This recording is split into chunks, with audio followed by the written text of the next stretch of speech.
Zdravím vás, milí přátelé, vítejte na kanále Dědy Oliho. Blíží se nejkrásnější svátky v roce, tedy Vánoce. Čas setkávání, rozjímání a pro mnohé i odpočinku. To se mnohdy ale netýká kuchaříků, ale není třeba bláznit.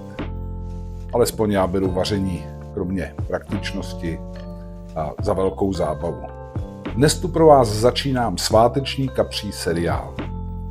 Tato tradiční ryba mírného pásma, která se vyskytuje napříč celou Evropou, je zároveň naší nejznámější českou rybou. Mnozí si bez něj Vánoce nedovedou vůbec představit, ale jsou i takoví, kteří sladkovodního kapra vůbec nemusí. Já vám v mém třídílném kapřím seriálu ukážu, jak si tuto rybu udělat tak, aby byla přijatelná i pro její odpůrce. Pokud se mi podaří přesvědčit alespoň několik z vás a začnete občas kapříka jíst, bude moje vánoční mise splněna. A co to tedy bude? V prvním dílu si ukážeme výborné smažené kapří kuličky. Ve druhém si uděláme tradiční rybí polévku a ve třetím si uděláme nakládaného kapra jako mlsku třeba na Silvestra. Tedy citrusového kapříka a kapří gravlax. Takže, milí přátelé, pustíme se do toho a jste-li na mém kanále noví, nezapomeňte si zapnout odběr, zvoneček, ať vám nic neuteče a můžete i palcovat směrem nahoru. Jdeme na to. Zdraví děda Oli.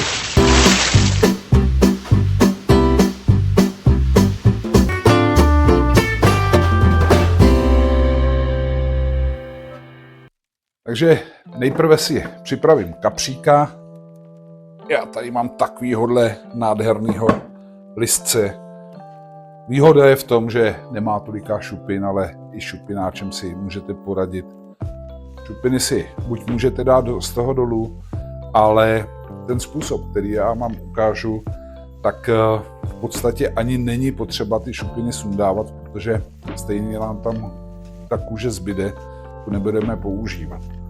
Dál tady mám něco speciálního, co bohužel mrzí mě to, ale tohle to tu neseženete. Já jsem si to přivez ze svých cest za rybami z Finska. To je úžasná záležitost na zpracování a filetování ryby. Nicméně nezoufejte, protože dá se to nahradit. Prostě kus prkna. I tohle by se tu dalo sehnat, ale přitlučte si toho kapra prostě tadyhle hřebíkem tomu prknu a poslouží vám to úplně stejně. No a potom potřebujete dobrý nůž. Já samozřejmě vybavený jsem na ryby, ale jakýkoliv nějaký ostrý nůž, buďte akorát opatrný, prosím, na prsty.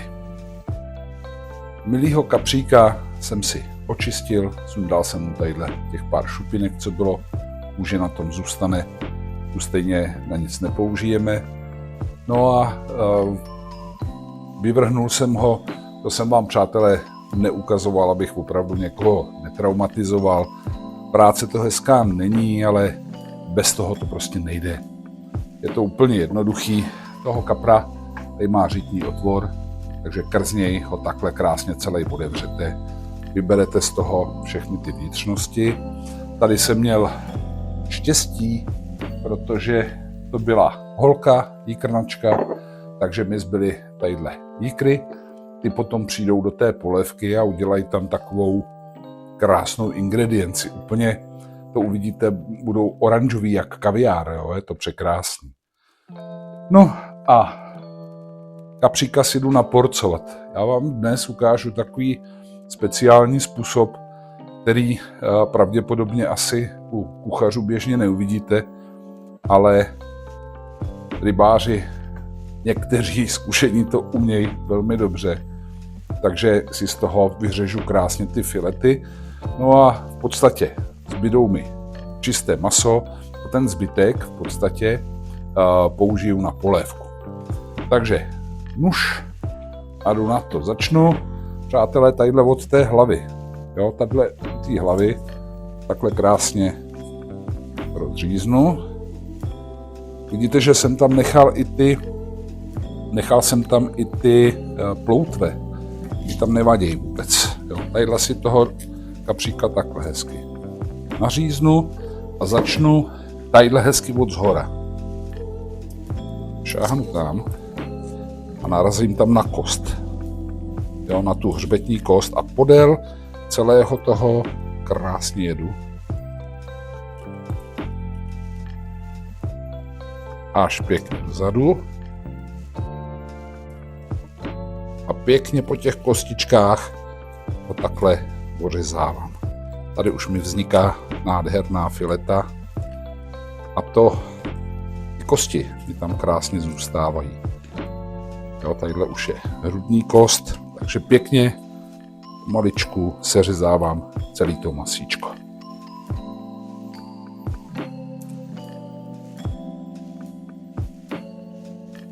Tak tadyhle si jedu po páteři.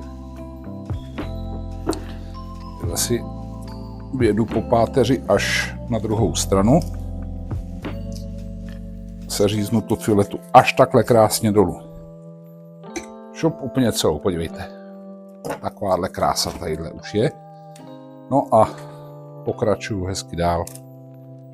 Seřezávám. Vyřezávám to masíčko pěkně ven.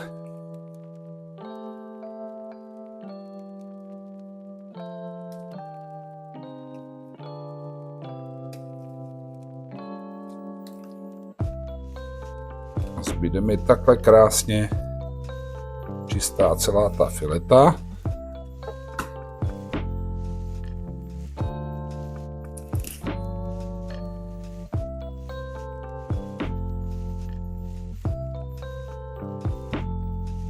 A vidíte, že všechny ty kosti mi tam krásně zůstávají v té rybě. Toho masa mi samozřejmě nemusí být líto, protože v podstatě to tam nepřijde. Myslím toho mezižeberního. By tam nedělalo žádnou dobrotu. No. Tada! A mám tady nádhernou kapří filetu takovouhle. No a takhle si uděláte obě dvě strany té rybky, až vám z toho zbyde takovýhle krásný kus masa. Tady máte šupinku pro štěstí, přátelé. Ať se vám daří v příštím roce. Takže jednu půlku mám krásně hotovou. Vidíte tu úžasnou filetu. Já vám pak ukážu, co z toho vlastně, na co použijeme. A kapříka si odpojím, otočím a zase ho hezky upnu. A to samé. Zase budu pěkně pracovat od toho předu.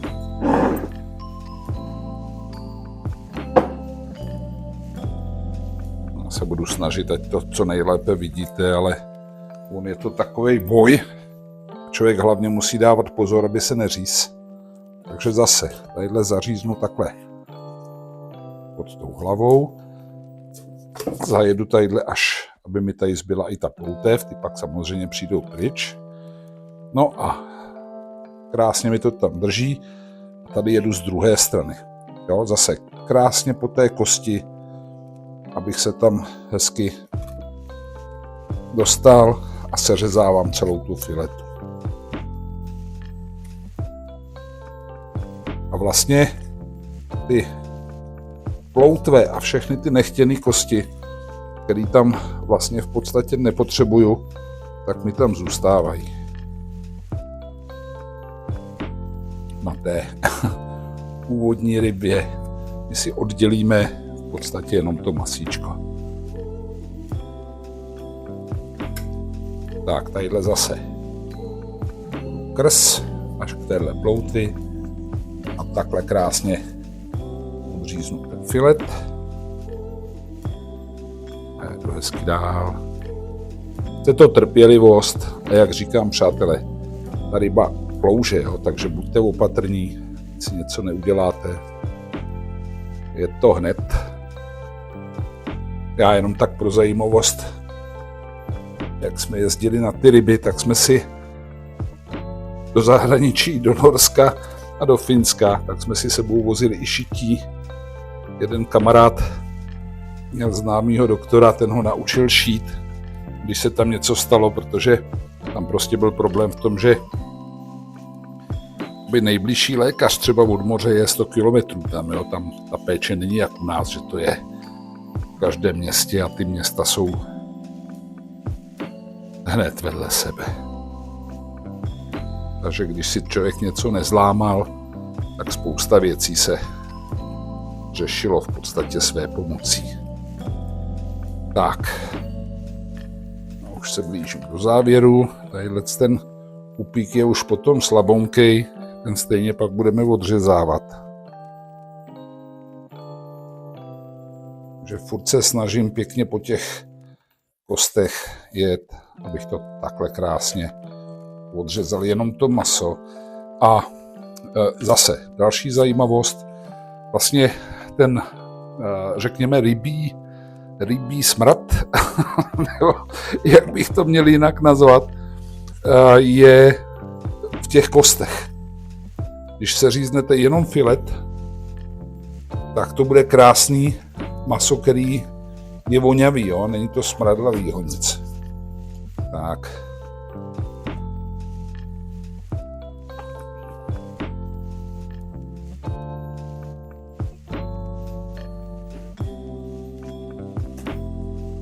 Tak a mám krásnou druhou filetu. Šup. No a teďka možná mnohé sportovní rybáře naštvu. Tomuhle, přátelé, se říká chyť a pusť. Vidíte, co nám z té ryby zbylo.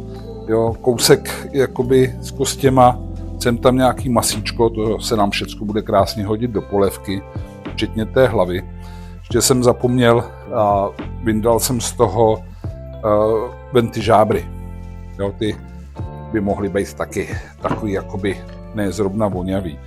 No ale takhle, jak to je, to už přijde do polévky. No a zbytek toho nádherného masa, který tady máme, tak z toho si uděláme za prvé ty kuličky, ten pupek, ten taky ještě potom část použiju do polívky, ať tam mám trošku nějaký maso, ale z tohohle toho krásného silného filetu budeme dělat konkrétně třeba ten gravlax. Takže takhle si to připravím a jedeme dál.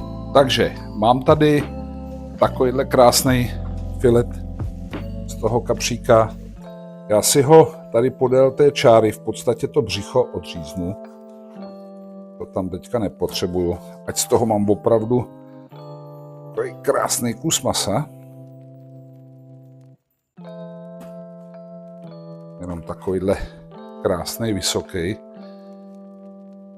Tentokrát si vezmu už trošku širší nůž.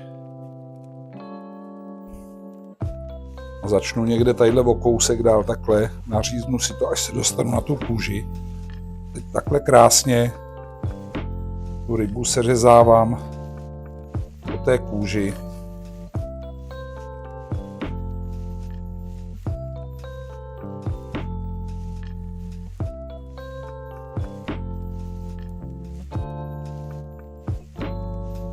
Tak a vznikne mi takováhle čistá nádhera. Tyhle ty lepší kusy, ty vyšší, použijem na ten gravlax a na to nakládání. No a tohleto už všechno přijde do těch rybích kuliček. No a takhle si uděláme tu druhou. A přátelé, tohleto je výsledek takovýhle krásný, čistý kusy masa, absolutně bez kostí. Tomu, když si přivoníte, tak už rybina není cítit. Je to úžasný potom, tohle vám fakt bude i nejzarejtější odpůrce kvůli rybímu smradu, bych řekl, že tohle to sní. Všechno nám to zůstalo na té páteři. Zase samozřejmě mohl by někdo namítat, že tam zbylo ještě spousta masa. Nezbylo, přátelé, to už je jenom slaboučky, kousíčky, se nám krásně vyvaří do polívky a ještě tam budou dělat výbornou chuť, ale čas těch podkov, to už je dávno pryč. Proto to smrdí, protože je to na těch kostech. Takže tohleto zkuste, no a klidně mi pak napište do komentářů, jestli jsem kecal nebo ne, ale je to úžasná věc. No a teď můžeme jít vařit.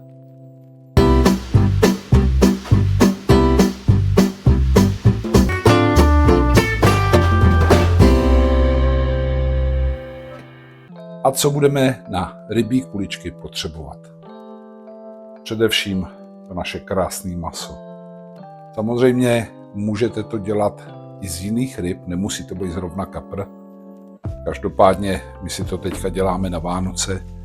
Je to naše tradiční jídlo, myslím jakoby kapří maso, takže zkuste si ho jinak a uvidíte, že i když kapra nemusíte, tak tohle to vám bude chutnat. K tomu potřebuju koření na ryby. Petrželku si tam do toho dám. Budu potřebovat sůl a trošku smetany. Takže tohle to jsou ingredience, no a pak bude trojobal, jak jinak než vajíčko, hladká mouka a trouhanka.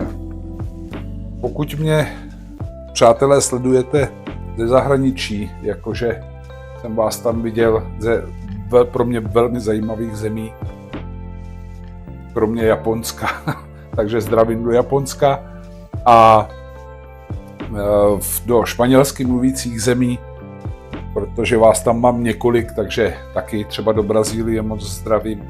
A budete si chtít udělat tu naši tradiční věc, takže si použijte, co tam používáte na trojobal. Můžete si namlít nebo nadrtit třeba toustový chléb, prostě bílý pečivo. Tom se to potom obalí. No a já neudělám teď nic jiného, než si to naše krásné maso namelu. No a budeme si připravit kuličky na smažení. Mám tady krásně namletý kapří maso. Do toho si přidám krásně petrželku, koření na ryby, trošku toho solím, to má nějakou chuť, ale zase nechci úplně zabít chuť toho masa. Přiliju tam opravdu jenom takovýhle množství smetany, aby to udělalo takovou tu konzistenci jenom a teď to všechno spolu krásně promíchám.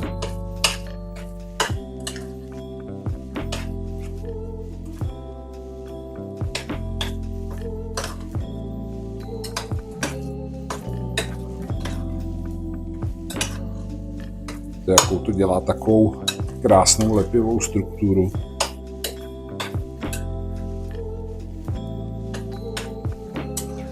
Tak a masičko budeme mít připravené na kuličky.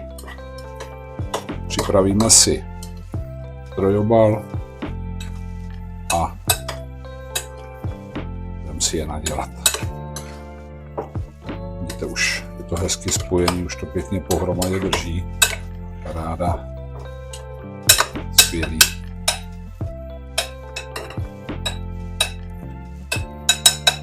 Paráda. A jdeme kuličkovat. Tak a jdeme utálet koule.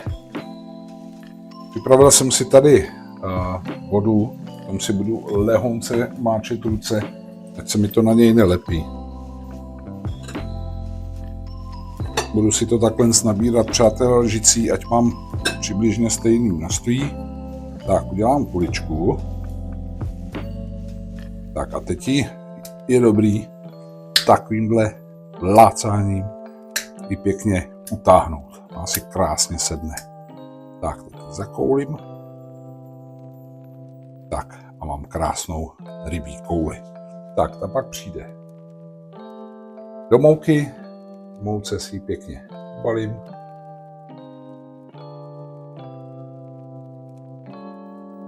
Super. Tak, do vajíčka.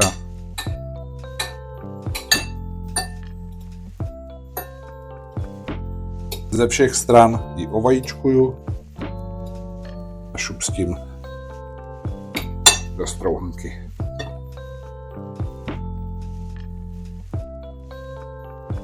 Tak, krásná práce. Ještě upravím. Tak a mám tady krásnou rybí kouli.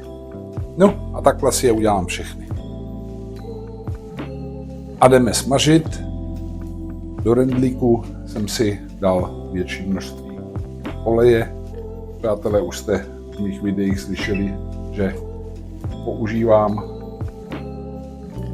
řepkový olej, se nejméně přepaluje. Samozřejmě daleko lepší je sádlo, ale to by bylo obrovské množství.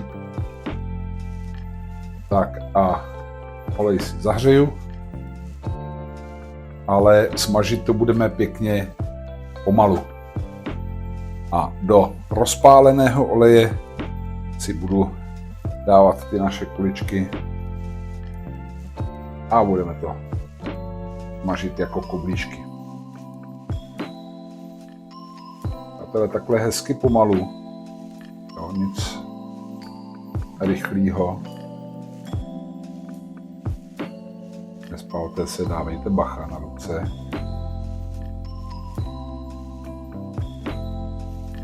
Pěkně do zlatova, jako kobližky.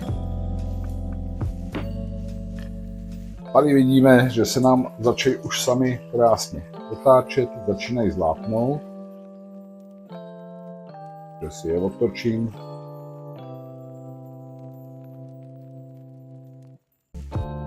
Ale opravdu, milí přátelé, dejte tomu čas.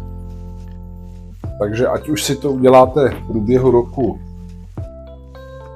jako nějaký slavnostní jídlo, protože tohleto obřad byl, to vidíte, ale myslím si, že to ozdobí i každou štědrovečerní večeři.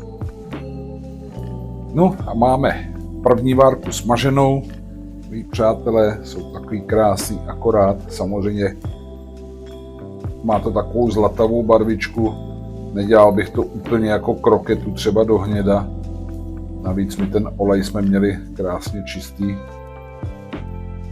Takže plná paráda. No a dám si je okapat na ubrousek.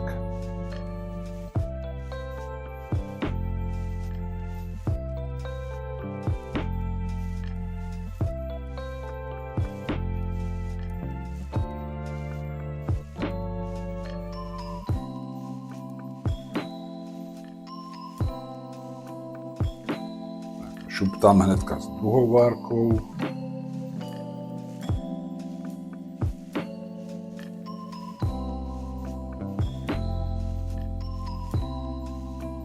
A stejným způsobem si je ofritujeme a se do zlatova, přátelé.